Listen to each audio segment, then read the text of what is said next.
Oglala warrior. It came with a package from the Oglala Lakota College, which is in South Dakota. And I wanted to read to you a couple of comments from the letter. It starts with a quote from Stephen Standing Bear. I could see Indians charging all around me. Then I could see the soldiers and Indians all mixed up, and there were so many guns going off that I couldn't hear them.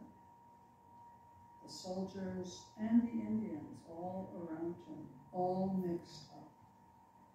Stephen Standing Bear was my great-great-grandfather, and he was describing the 1876 Battle of the Little Bighorn.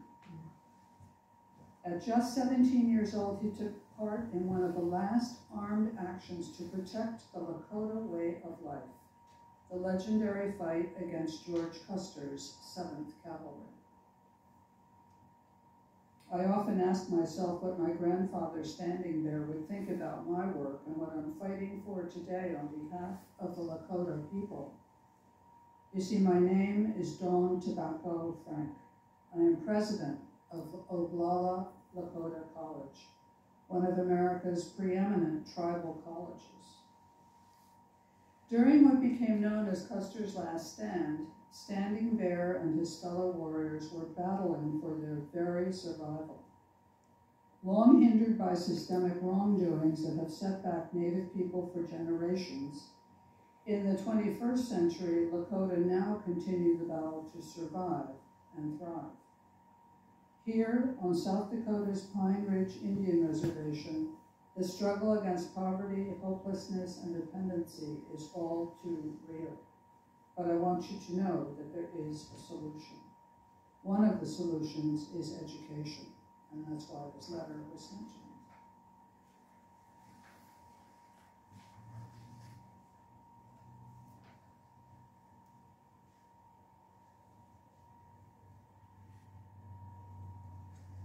After fighting at Little Bighorn, my great-great-grandfather, Stephen Standing Bear, was placed on the Pine Ridge Reservation.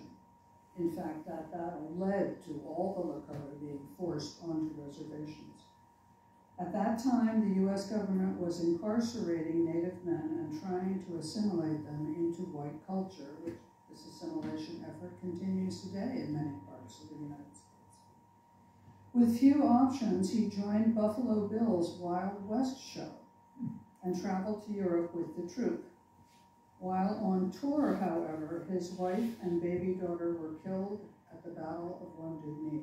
Some of you know about this, I'm sure. The infamous massacre of 1890. Then, in Austria, he broke his leg and ended up in an infirmary. He and his Viennese nurse fell in love, married, and make their home now on the Great Plains. He became the leader on the reservation and a respected artist, painting at least 5 large-scale depictions of the Battle of the Little Bighorn. These are rare pictorial muslins owned by leading museums, including one at the Metropolitan Museum of Art in New York City.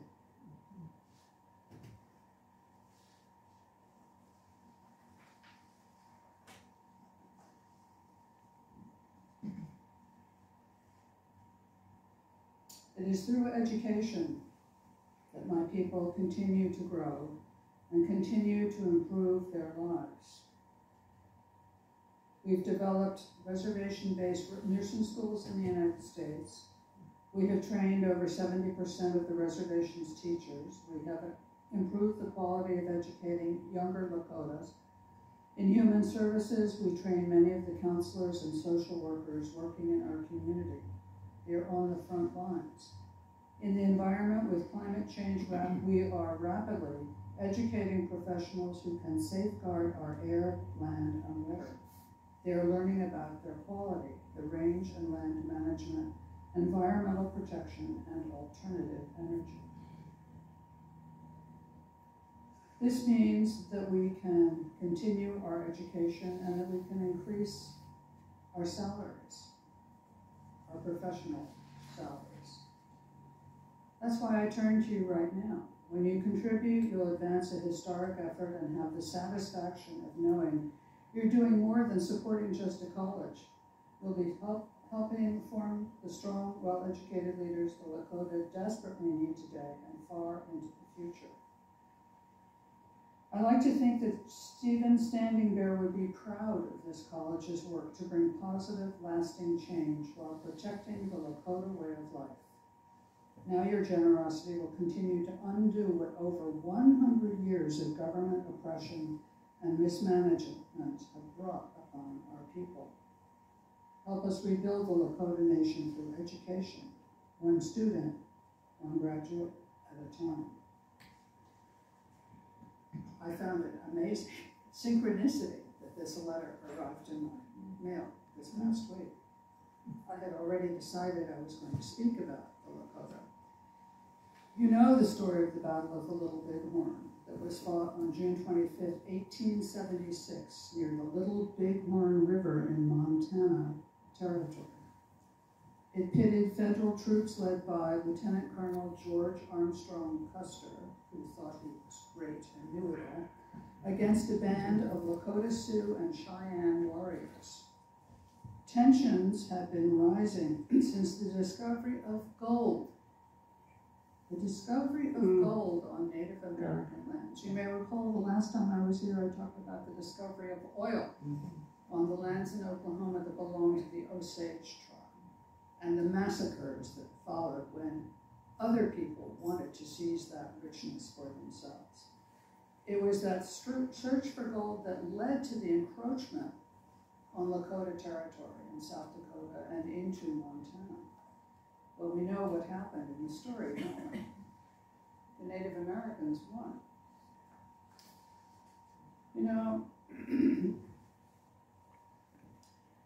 General Custer arrived there with 600 men.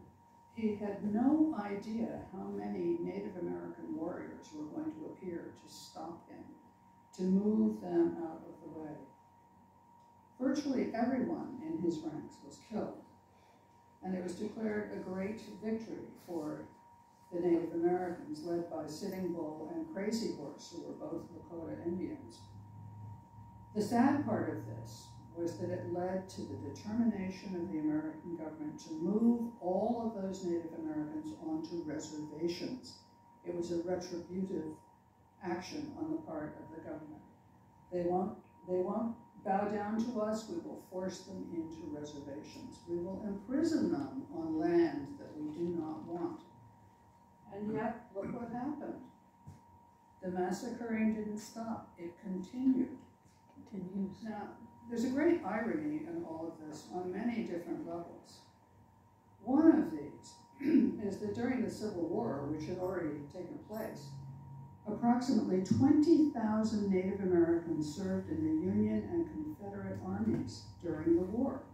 They were involved in the battles at Pea Ridge, 2nd Antietam, Spotsylvania, Cold Harbor, and federal assaults on Petersburg. Now, isn't that wild and crazy that Native Americans would join these armies when, in fact, so many Native Americans have been wiped out by American armies? There are a lot of different reasons for this. Among them, the need for an income. In another a sense of if you can't beat them, join them. We're never going to defeat all of those settlers coming across our lands. We might as well get into the action with them. The vast majority of Native Americans who joined the Union and Confederate armies during the Civil War joined the Confederate Army, which is surprising in a way because the Indians in the south of this country were the ones who were most forced out of their traditional lands. Forced out and forced west. You know all about the Trail of Tears and the Cherokees being sent away. And yet they joined the Confederates. Maybe it was wishful thinking. Maybe they were hoping that if the Confederates won, they would be rewarded in some way. I don't know, but I find it highly ironic that they were in the service. Now, there were Native Americans fighting in North America against each other. Intertribal warfare was quite common in certain parts of North America. And they were also fighting for the British and for the revolutionary Americans. Once again, many of them chose to fight for the British because they had treaties with the British that helped them out economically that they did not have with revolutionary Americans. If you know the story of the last of the Mohicans, you see this struggle going on with the Native Americans on the side of the British and not on the side of the revolutionaries. This reminds me in a way of what's going on now, just in a way, what's going on now, in the fighting between Palestinians and Israelis. People are changing sides depending on what has been happening around them. More and more other people are now getting into the discussions about what's wrong with all of that fighting. Fighting is never right, is it? Is it? But it's always the resort, it's the last resort, is it not? When other arrangements cannot be made, we go to war. When people will not listen to each other, they go to war. The most recent Native Americans serving in the U.S. military and known to us now are the Code Talkers.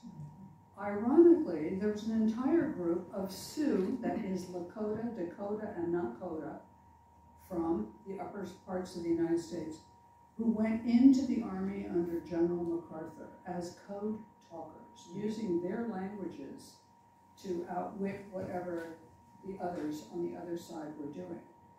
Now, General MacArthur had a small unit of 7 Sioux Indian men who formed a small unit and were allowed to send coded messages back and forth.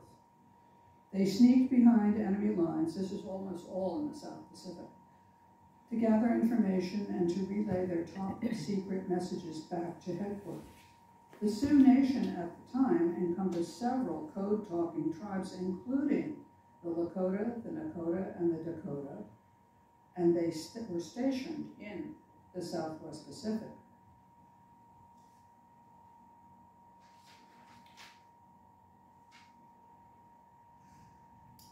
Ironically, there were about 14 different Native American tribes that got into code talking, and most of those went to Europe, and some fought in the Pacific under MacArthur.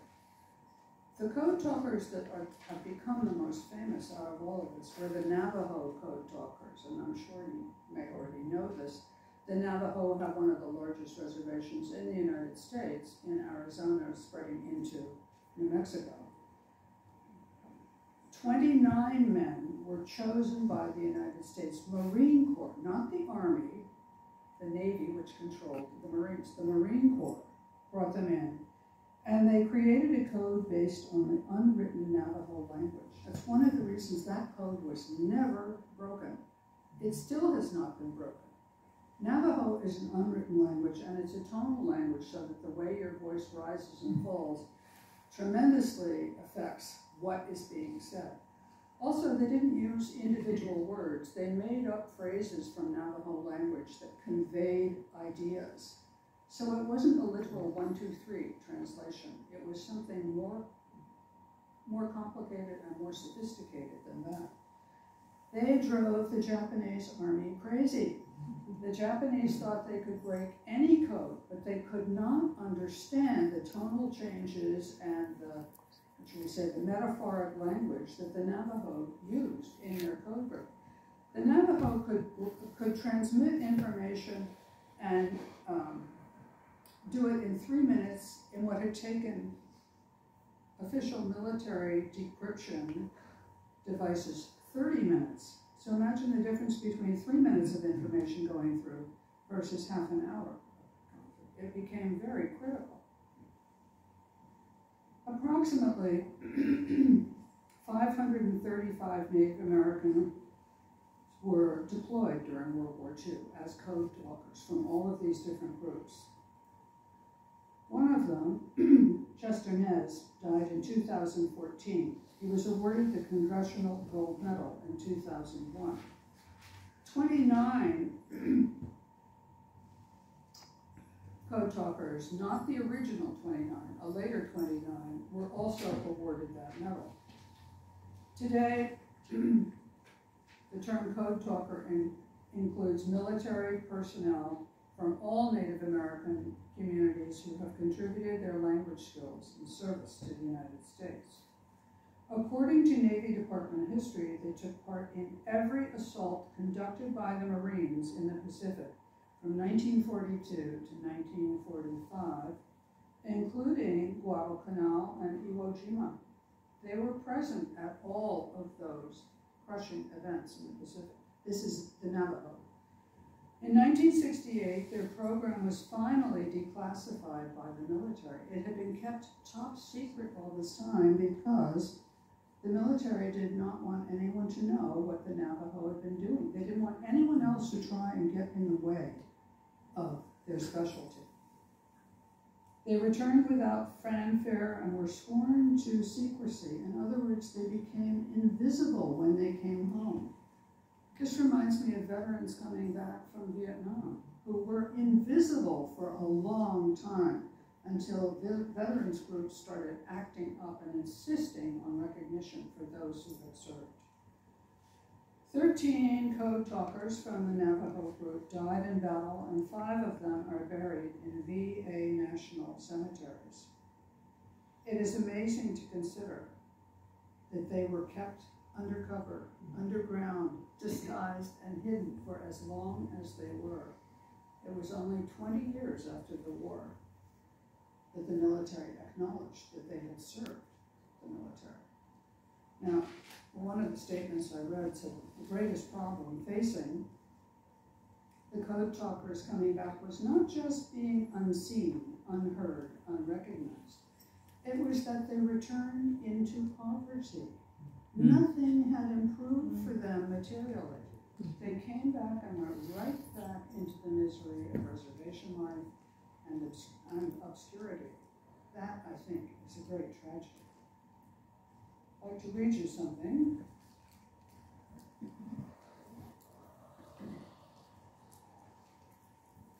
It's called Brokenness, written by an army chaplain. No one survives this world without wounds and pains, without loss and grief. No one walks this earth without failure, without falling, without being less than they might have been. And yet, our ability to break keeps us alive. Our capacity to admit when we are hurt, when we are afraid, when we have lost something precious, and when we have lost hope, gives us the opportunity to become stronger. Unlike our bones when we are physically hurt, our souls and spirits grow stronger than they were before the injury. Painful places become powerful. Empty places become full. We achieve this healing not through a miracle, but by sharing our pain, anguish, and hurt with one another. We tell each other our stories just as warriors have after battle for thousands of years. We tell of how we miss those who are gone, of how we regret the place where we failed, of how we were afraid. We remember lost comrades. We remember lost hopes. We remember dreams that seem far away. Through the sharing, we learn that we are not alone. Our failures and wounds bind us together in ways that no success ever can. A failure shared is no longer lonely. A loss shared is something precious found again. A pain shared is a pain eased. In sharing with one another, we become strong in the broken places.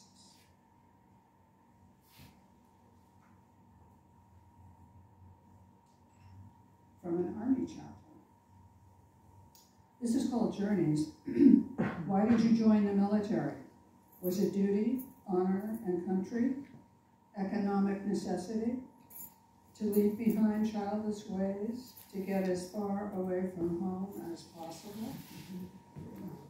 The reasons for joining the military are as various as people are.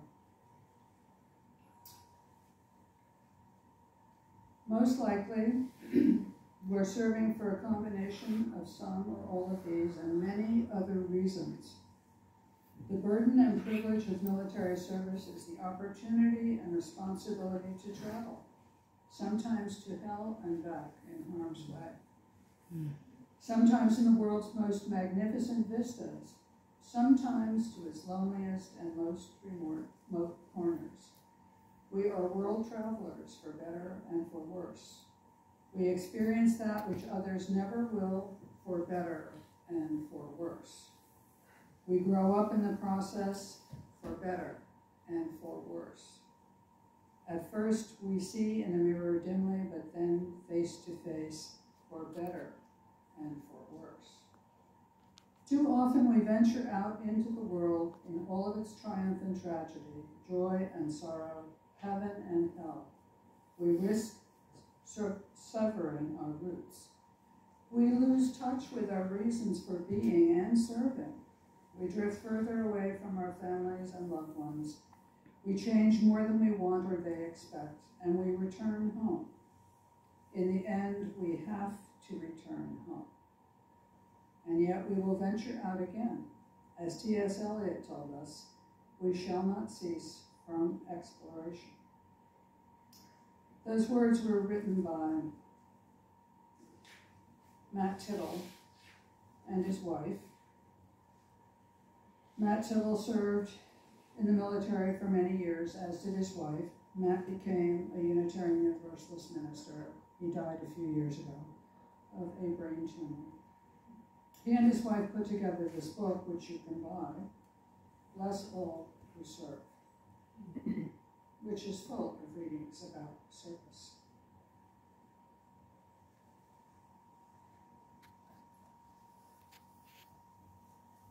The last reading on this topic from the Ojibwe Indians of North America. Grandfather, look at our brokenness.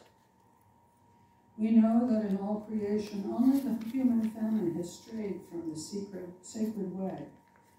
We know that we are the ones who are divided, and we are the ones who must come back together to walk in the sacred way. Grandfather, sacred one, teach us love, compassion, and honor, that we may heal the earth and heal each other.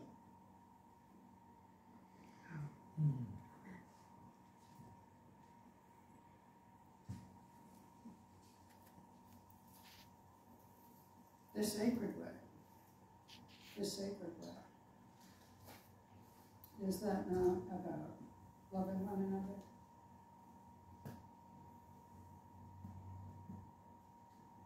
And caring for the earth, which we also love?